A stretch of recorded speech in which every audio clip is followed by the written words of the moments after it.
Jesus, nesse texto de João, que nós acabamos de ler, ainda está à mesa com os seus discípulos após o lava-pés.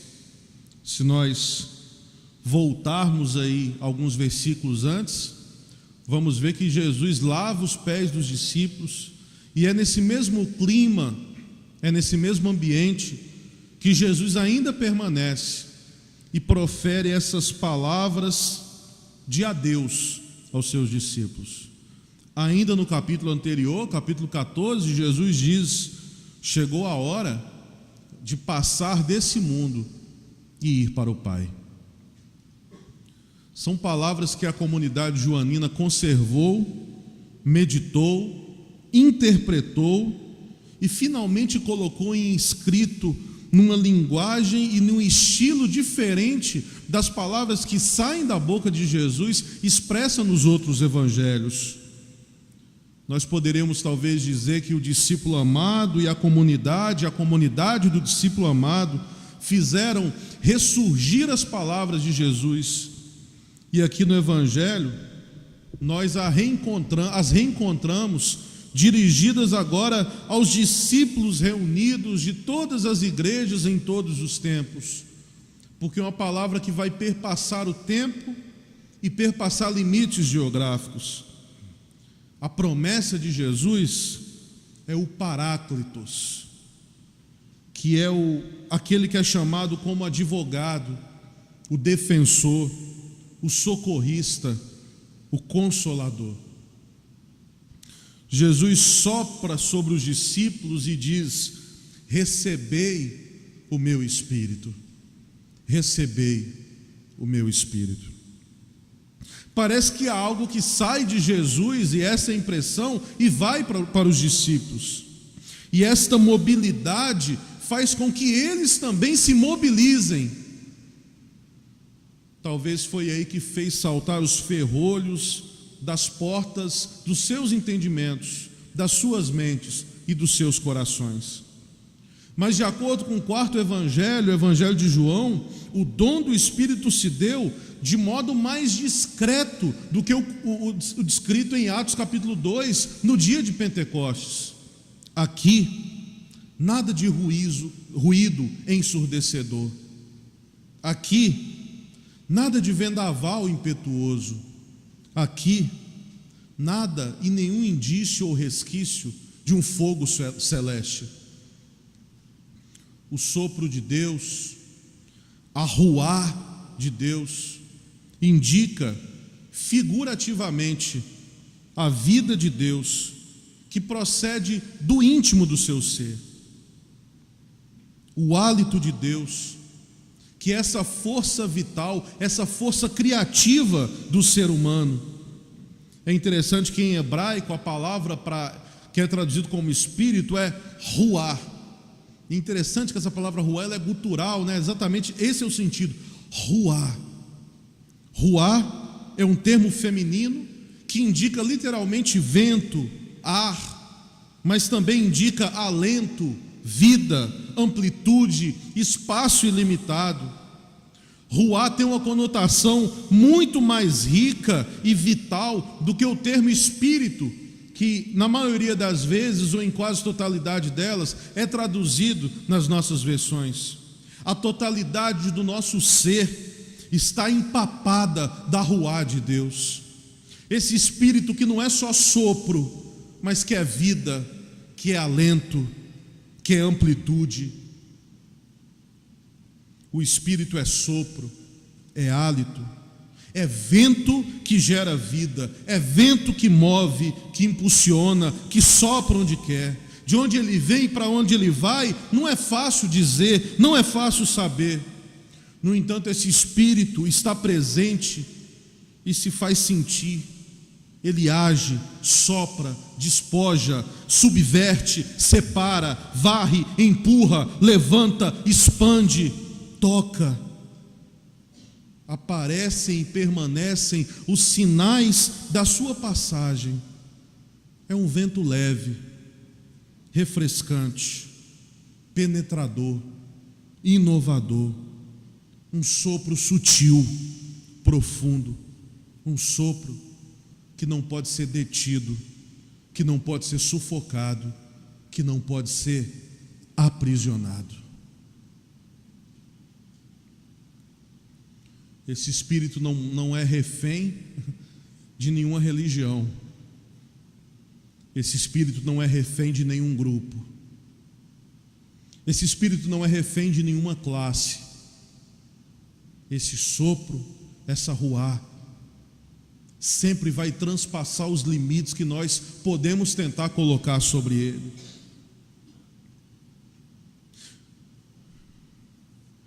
Nós somos muitas vezes contaminados pelo desejo de nos colocar acima do outro.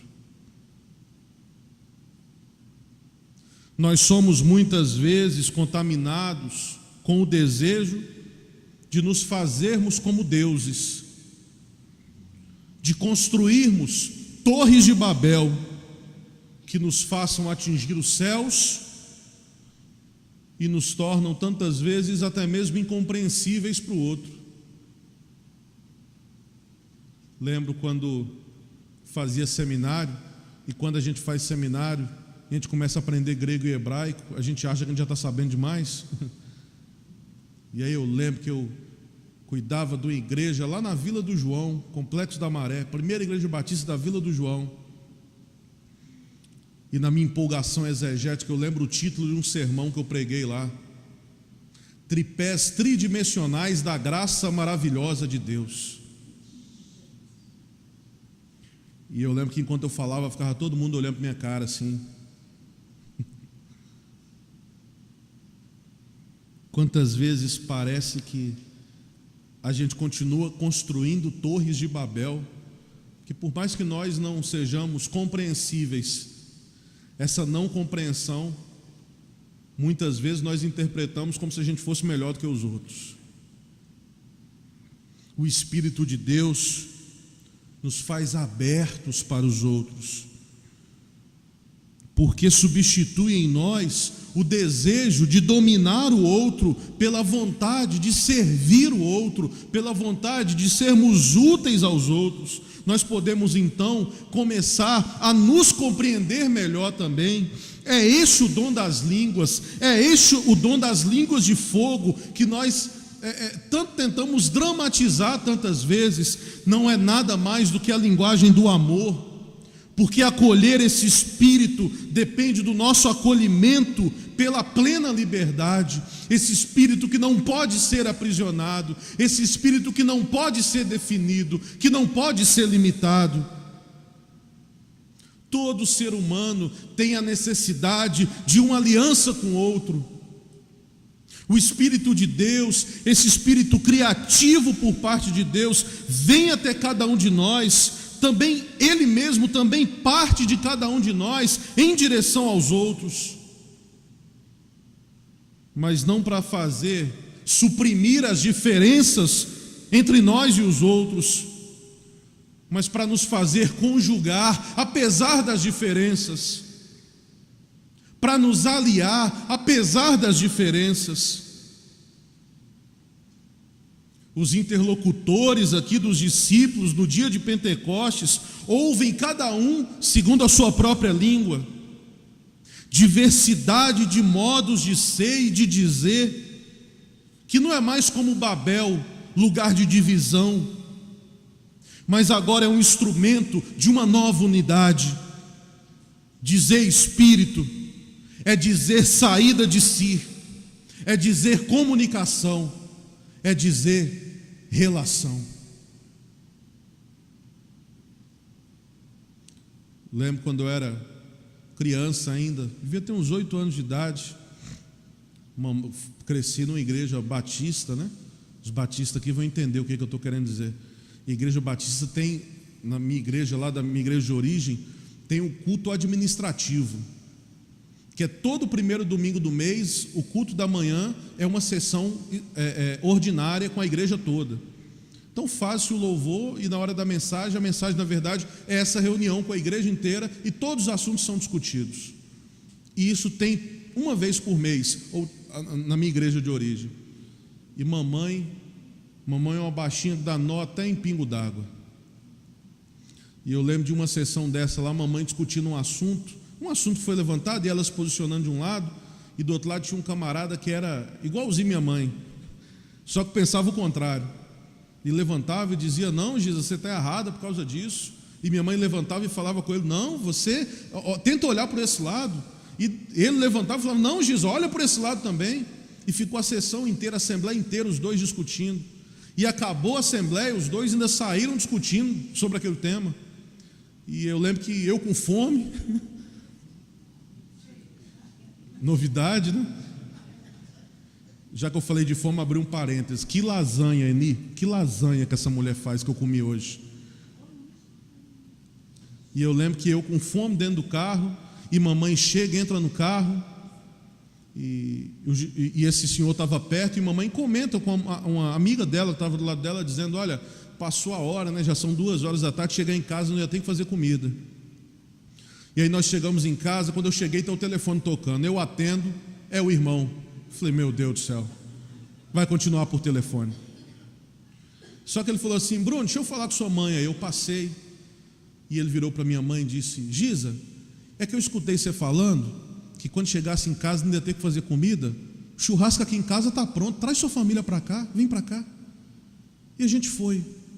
E agora a gente passou a tarde inteira não mais discutindo aquele assunto, mas comendo churrasco, rindo, contando piada, se divertindo. Ninguém sistematizou nada para mim, mas com 8 anos de idade, olhando os dois naquele momento, aquele momento de descontração, de piada, eu tive uma lição muito grande. Gildeon, que era o nome desse senhor, era contra as ideias de mamãe, mas não era contra a mamãe. Mamãe era contra as ideias de Gildeon, mas não era contra Gildeon. Que mal há em pensarmos diferentes, que mal há nas diferenças. Não sei se vocês sabem, tem pessoas que conseguem torcer para o Botafogo e são legais, né, Eurico? As diferenças, na verdade, Deus cria a diversidade de forma belíssima, e nós, de uma forma não tão bela, criamos as desigualdades. Essa divisão de línguas aqui não é mais como Babel, onde a divisão de línguas significava de fato diferenças, mas essa diversidade de línguas do Pentecostes, onde cada um ouve dizer na sua própria língua, é a diversidade da união, da unidade, porque onde o Espírito sopra, sopra a unidade, porque onde o Espírito sopra, sopra a união, porque onde o Espírito sopra, sopra a comunicação, a relação. E esse ressuscitado, através da eficácia do sopro do Espírito, está exatamente para reconstruir relações rompidas, para afastar o medo, para abrir os horizontes da nossa vida, porque com a força do Espírito a vida se torna a profecia da ressurreição. Em relação a esse sopro divino, Jesus ainda diz mais algumas palavras, dentre algumas nós lemos no capítulo 16. Jesus está ciente, ele tem consciência que narrou, que explicou Deus aos seus discípulos durante alguns anos, através dos seus comportamentos e das suas palavras, especialmente amando os seus discípulos até o fim. Mas ele também sabe que poderia ter dito muito mais coisas. Jesus sabe que há uma progressiva iniciação no conhecimento de Deus, que nem sempre pode ser dado numa dose única. E é intrigante quando ele diz, né? Eu tenho muito mais coisas para dizer para vocês, mas vocês não podem suportar agora. Quando eu estava preparando esse texto, eu lembrei, e lendo esse texto, eu lembrei no vídeo que a nossa igreja tem, que o Amauri, o presbítero Amauri, né, foi o produtor, o organizador, um vídeo de 94, né, sobre a igreja, ICI, Igreja Sem Paredes, e lá tem um depoimento do Edson, no primeiro ou segundo ano que ele estava aqui na igreja, ainda estava jovenzinho, né? E eu lembro que ele lá dando depoimento, com aquela vozinha de Harry Potter, ele disse assim: olha,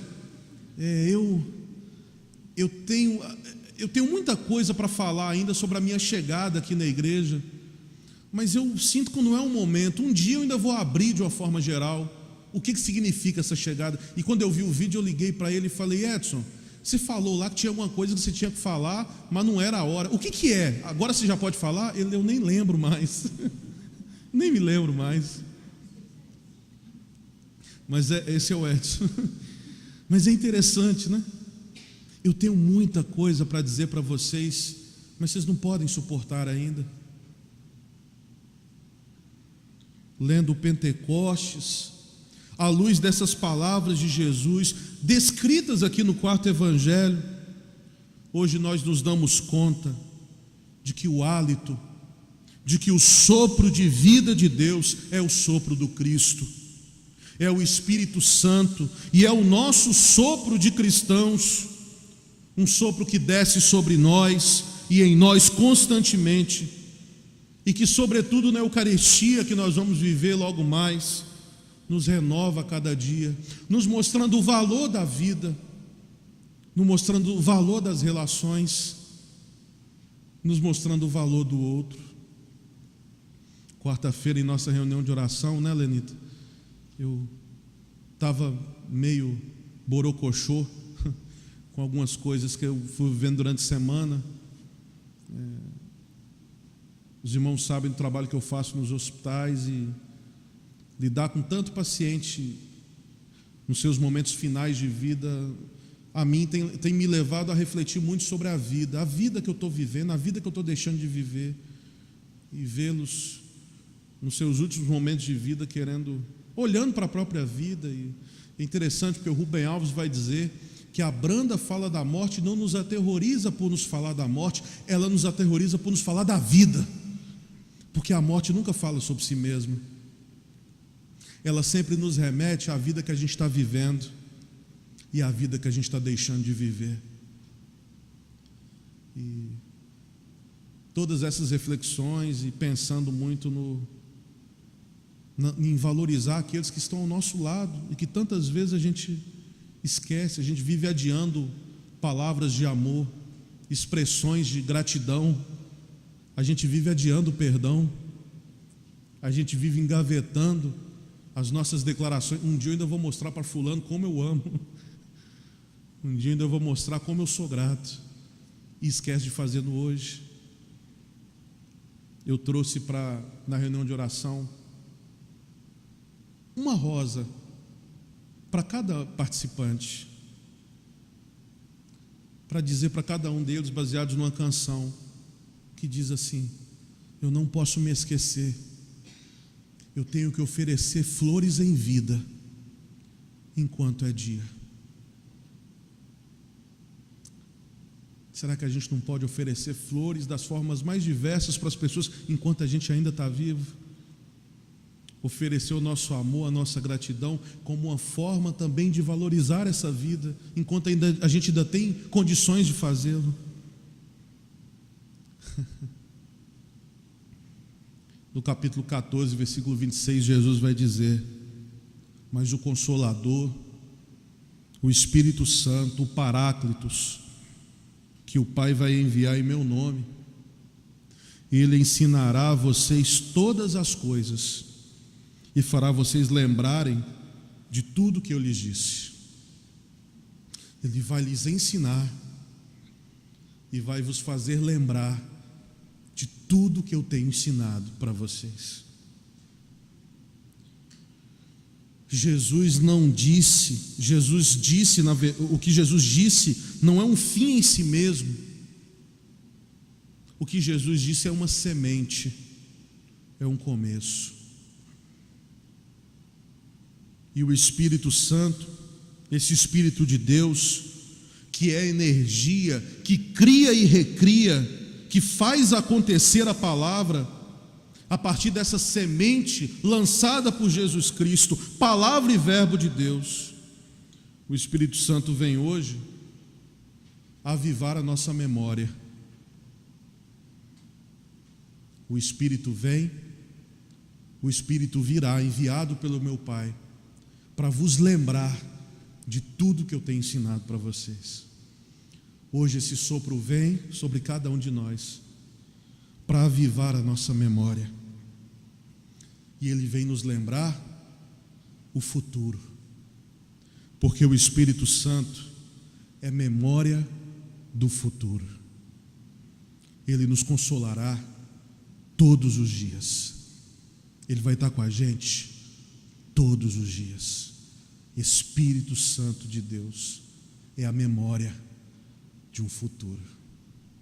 Que Deus nos abençoe.